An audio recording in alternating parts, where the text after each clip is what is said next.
Ngalipure sampun nggih, dilajengake mangke dalu nggih, Mah. Matur suwun. Monggo Gusti Putri.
Pancen kadang kae Suryawata ora sangsaya mendho ning sangsaya dodo. Ndak emutake. Kabeh nggonku emutake sabar, malah kaporo dhewe mbacok. Dadekake pasulahan ya. Salajengipun Kang Mas. Ajane kalan gani kadamu Suryawata sebalik ora dakan rasa. Ora kersa ndaturi kondur ora kasultanan Pak Bintoro. Aku watrake.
Saiki kang sira temuk sore nasaripun kakak.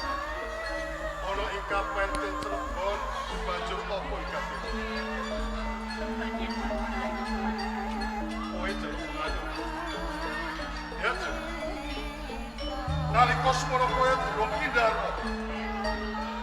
Marang Yai Suryawata kang sira pringatan. Nek yo kira yen mereka tunduk umpama karo kae. Wis ora seneng karo kowe, Bu. Yo. Bebar rasane betul suwe Kabupaten Cirebon. Yen ditalak teng sira bakal dipisahke. Diterimake marang pungkapan mergo.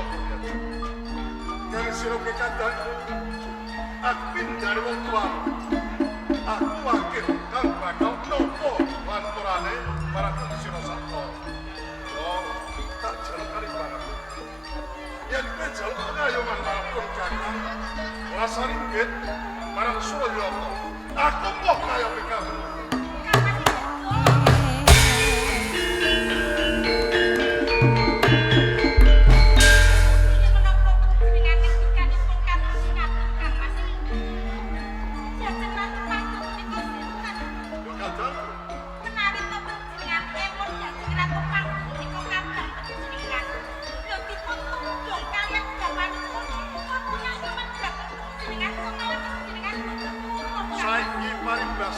dulumu.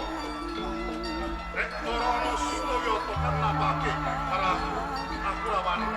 Nanging Kakang Tirta, jenengan nyawang dhateng dhateng Ratu Panggung menawa boten melas. Tembe kemawon gantine semantenanipun. Nanging ngantos panjenenganipun mendarang-darang wonten ing Penyaiman. Napa panjenengan boten lingsep kawan sampun kanggo jajar?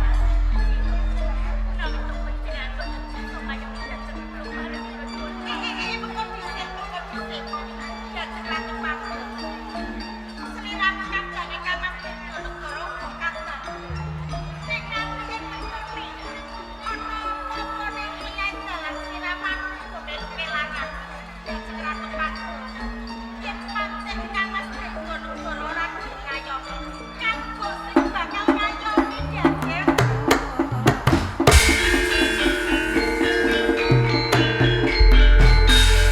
Lajeng Mas Ratu Wasya. Kakang Tirta negara. Kabeh wajiban angin. Yen pengayomi Panggung ing kapane Cirebon. Ing Panggung. Yen ana apa-apane Cirebon aja nutuh dalan. Boten Kakang. Dhateng Ratu Panggung. Ora sah sliramu menggalihkan maneka warna babagan Kang Mas Tirta negara. Sing bagus. Sliramu tak sawang sayang banget sapa dagelan nalika tilpun ki aku. Coba sliramu tumuju ning gandok sisih wetan. Ngaswa mengko kanggo sing bakal lunga ning papan jajar. Sakit banget. Lagi wae ganti sakit dene untuk marang garwane. Aku sing bakal ngancani marang sliramu jajar.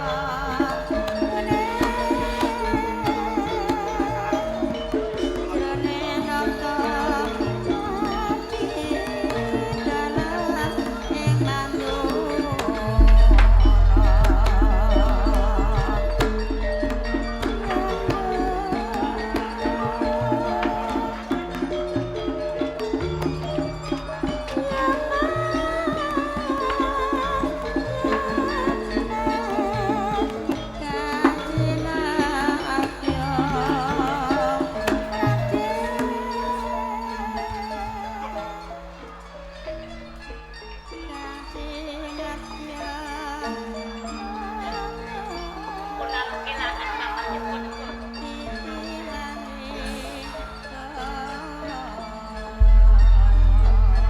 Ora kerwak ngerti saklebate Dhateng Ratu Panggung ning papan kene.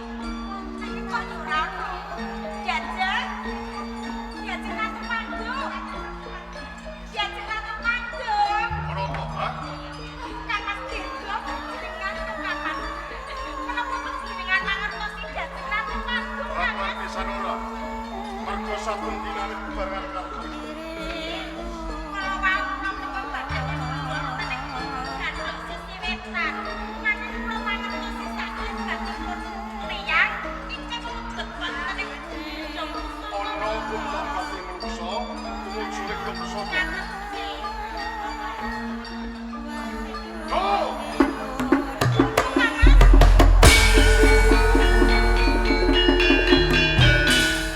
Lajeng Mas Yo. Kang Mas Tirta negara. Aku supriyo marang kadang keluarga kae. Kuning tumuju ning kapal Cirebon.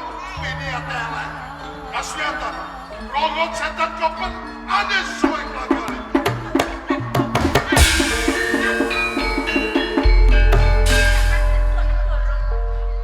Kaya kala papan sing mulai dilepat banget. Boten nira babar pisan rekor Dhateng Ratu Panggung menika namung entuk-entuk piyambakipun dipun tunduk kalih garwane. Nanging rai boten kahanan kados nyatut. Lajeng kados pundi Kakang? Kontrol tak ujunge. Kakang!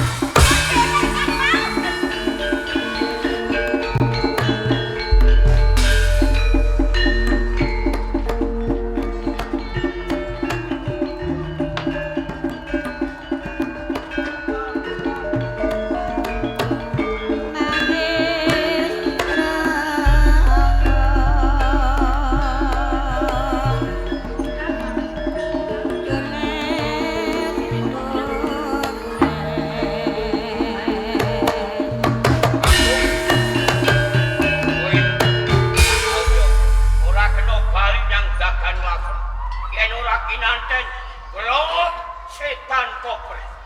Minggat. Ora pukul. Minggat to. Si. Walah, sayang kowe cinta. Browot setan koper. Mingkilo, nak ono kowe ayahku.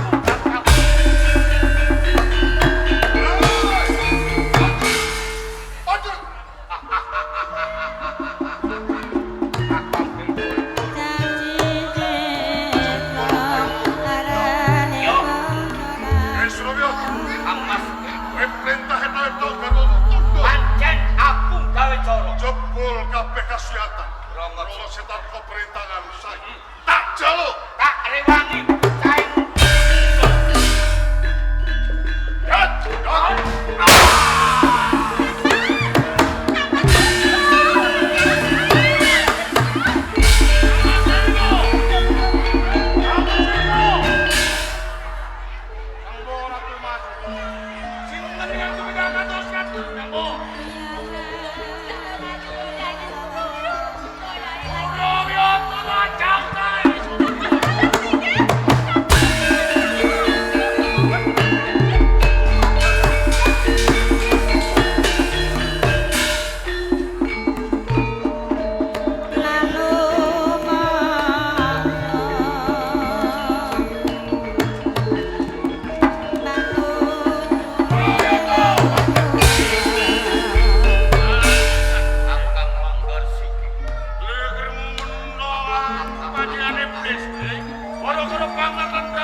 Basuki Mopio, kakang langgar, opo kar.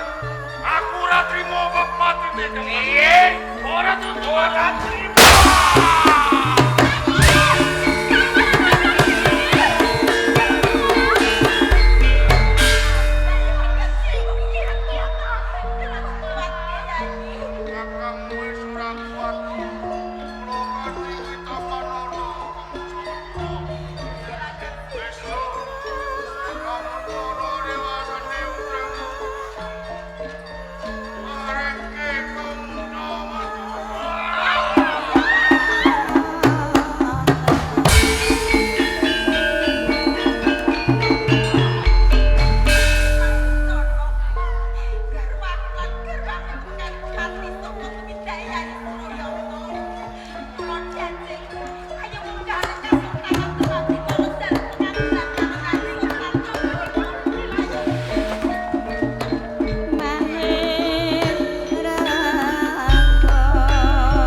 Sampun ting tangan kula, Kakang.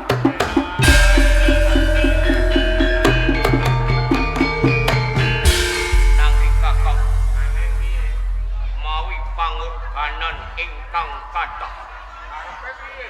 Kang Mas Wirtonegoro mewah Kang Mas Langgar Sikih pecah saking Browot setan.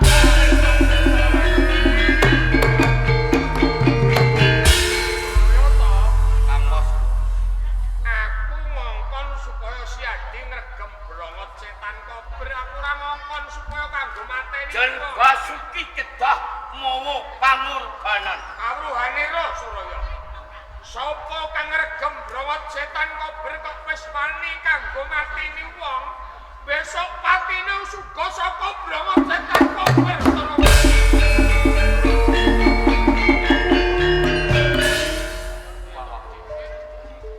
Saking branang manah sak makhluk yang ngapun. Weluh.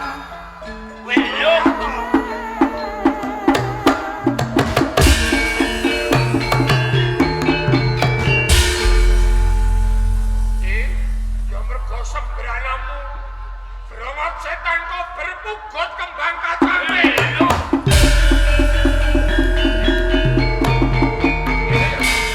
Sawetara Browot Pati Kudus siadi balik kakak. Waalaikumsalam.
Bebasan tawang-tawang tangis pinggah enggah kula ya agung Kasultanan Demak. Kyai Sultan Negoro. Nanti kanggo sekalian gawane pendukung Kasultanan Demak. Kanggo pengen delok pengadilan marang Sira Yai. Pengadilan bab menapa kanggo? Babakan patine Dirwaku Kang Mas Dirgonegoro. Kang Mas Dirgonegoro sedo. Kyai Sultan.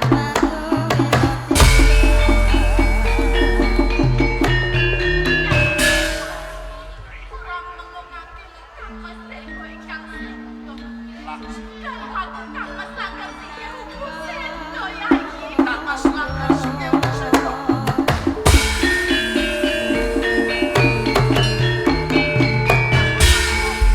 Kyai Sultan. Sedanipun Kang Mas Dirgonegoro. Dalah Kang Mas Langgar Singkir. Menika menapa wonten sesambetanipun kelawan Kang Mas Suroyoto. Pancen bener Yai. Sedane garwaku Kang Mas Dirgonegoro yang Yai Langgar Singkir. Kabeh kuwi mau saka tangane Yai Suroyoto Yai Ingkang Sultan. ngedani Kang Mas Suroyoto. Bener Yai Sultan.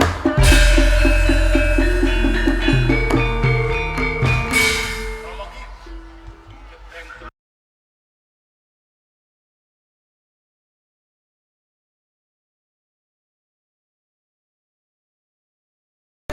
Dalam makartinipun Kang Mas Suroyoto.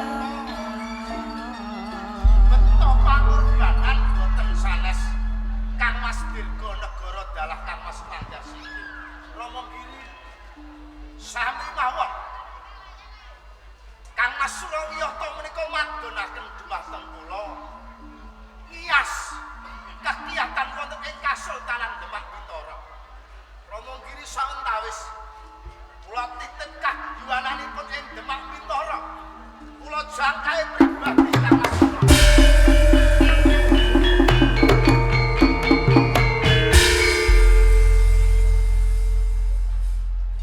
Jepeng Sultan. Romo ki Lamun jeneng sira iki jumangkat ora ana kerampungan ning malah nambahi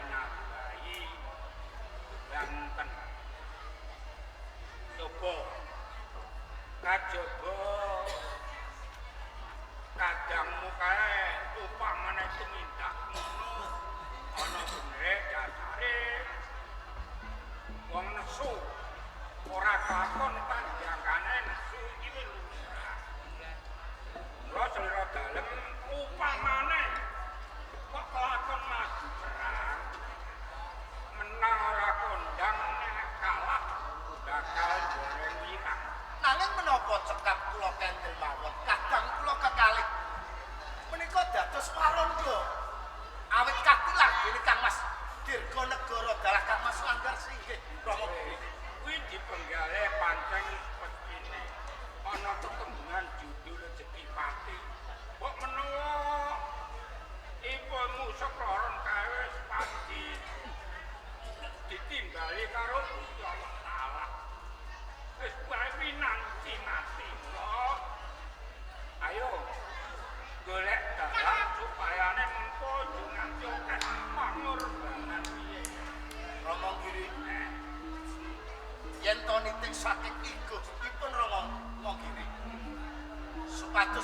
jeneng aku pados margi amrih saged madhangaken dhateng kahanan ing Demak Bintoro.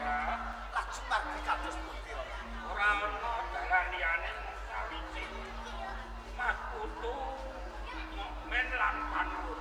Putra kula menika tasih timur lho, Rama Giri. Kula ibarataken dereng ical pupuk rempuyangipun. Yen ngoten Rama Giri, sami mawon ndelongkrongaken dhateng pecahipun putra kula kekalih. Tegese Nek ngadepi kelawan Kama Suroyata, nek ngantos dados korban kados pundi? sing ngongkon perang iki sapa? Gawe cara. Ya, gawe cara. Upamane mengko ora digawe cara ngene, menawa mengko iso kanggo. Mboten maju perang, namung sarana. Diajeng tumuju ing kasatriyan. Putraku saklorone Bagus Mukmin lan Bagus Panuwun aturana kang supaya sowan ing Bintoro. Resmi krama satriya giri kastuba tindak tanduk ora ninggal tata krama. Rama Giri, sampun ngantos dawa-dawa dinundut. Gandeng sampun wonten sowanipun atmaja kula kekalih Bagus Mukmin dalah Bagus Panuwun. Mila ndika kula aturi purba kelawan putra kula kekalih. Lamun wis ana ilah. Aku tak murgo lawan mati. Monggo monggo Rama. Mas Putu Mukmin dawuh ya. Lan sira Mas Putu Panuwun sabda katimbalan Raharja ya tekan. Pidato pidato pangestu ya malih sing sambi kula suwanku. Kaget sira katimbalan ing Pendhapa Demak. Mas kaget saklek ing manah kula. Wonten pidatos menapa ya? Sepisan tak kabari Pak Demo langgar singgih Dirganegara gugur ing tangan.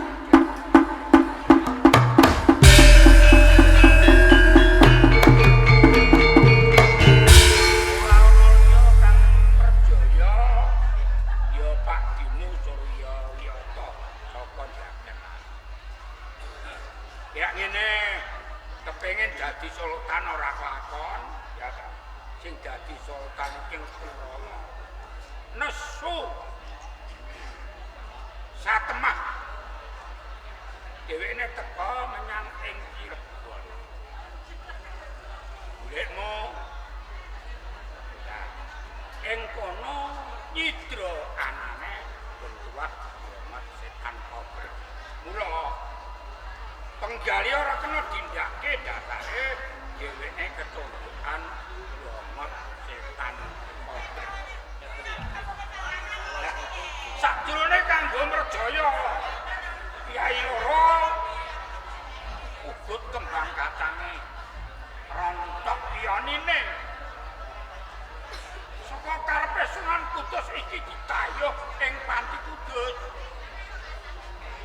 tan urung arep nayuh mengko mesti dipasrahke kelawan Lati Sari bojone Sunan Kudus. Nah, Melati Sari kan ana canom rupane bagus. Iki mripate mbungkus niku. Mula caramu watone kowe iso ngintuke Rahmat Setan Kober. Dawuhipun yang diri kan Ya, kula kang supados tumuju wonten kadang ya, mripik dhateng yang Melati Sari. bener. Cik. Mboten lamratan bener kula lampahi Kamu Sultan Panuwun. lampung to kersanipun Eyang Sunan Giri kagestukaken kula paring kedah kumawan wonten ing Kasunanan Kudus cik badhe kula lampahi. Pujine wong tuwa. Metemu saka ing penjopaku aja nganti lali. Mundhita pamit kelawan ibumu. Kados mekaten. Ibu Iya, nggih, Pak. boten kata lumpen Bagus Panuwun nuwun parestunipun cik. Pak Pangestoni. Assalamualaikum.